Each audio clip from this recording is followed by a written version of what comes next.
اليوم تحت اشراف السيد والي ولايه الابيض، وقامت اليوم مصالح بلديه بريزينا مع مختلف المؤسسات العموميه وفعاليات المجتمع المدني بتنظيم حمله نظافه واسعه للقضاء على النقاط السوداء، وذلك تحسبا للدخول الاجتماعي ودخول فصل الشتاء، وذلك بمساهمه جمعيات المجتمع المدني، الجمعيات الرياضيه كالشباب الاسلاميه جزائر الخير، وبالتنسيق مع كذلك المؤسسات العموميه على مستوى الدائره، كمثل في جزائر المياه، الديوان الوطني للصحه، الديوان الوطني للتطهير، مديريه البيئه، مديريه فرع الاشغال العموميه على مستوى الدائره وفرع البناء والتعمير. ندعو كافه المواطنين الى التجنب الى هذه الحمله للقضاء على كافه النقاط السوداء، ونشكر الجميع على هذه المساهمه خاصه محاوله الانجاح.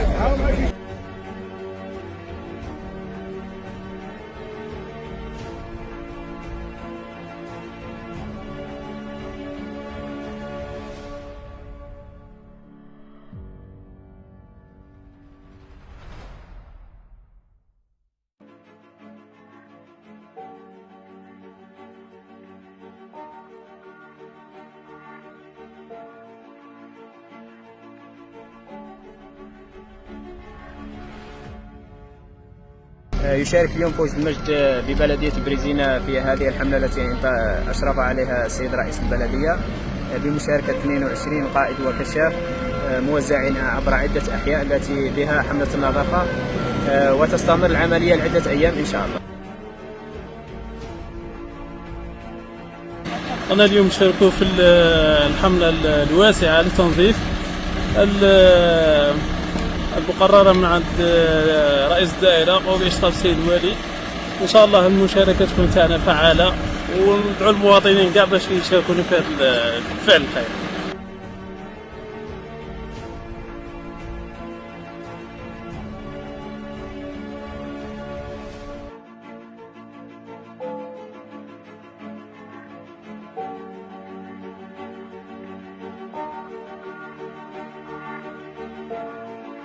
اليوم كما تشاهدون حملة نظافة على مستوى دائرة بريزيل، ونتمنى من جميع المواطنين والمساهمين والمجتمع المدني المشاركة بقوة، لأن النظافة لا تخص البلدية وعمال البلدية ومهندسي النظافة البلدية.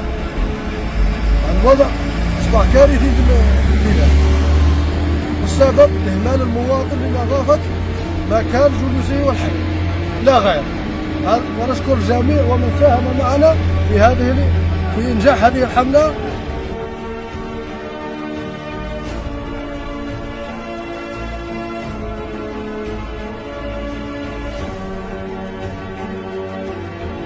كانت جمعية جزائر الخير والمكتب البلدي كالعادة في حملة النظافة التي نظمتها بلدية بريزينا بمشاركة جميع الفاعلين في بلدية بريزينا. كما ندعو المواطنين بالمساهمة الفعالة. ندعو ساكنة بلدية بريزينا أنهم ما يفاضلوش من 5 عمال ولا 6 عمال ولا 10 عمال من مهندسي النظافة أنهم ينقوا له قدام ديارهم. كل واحد يساهم. عندك 10 مترات 15 متر اصلحها قدام دارك، وبهذا نتعاونوا جميعا. بلدية بلادنا بريزينا حتى الواحد كاع للناس والوطن للجميع. واشكر.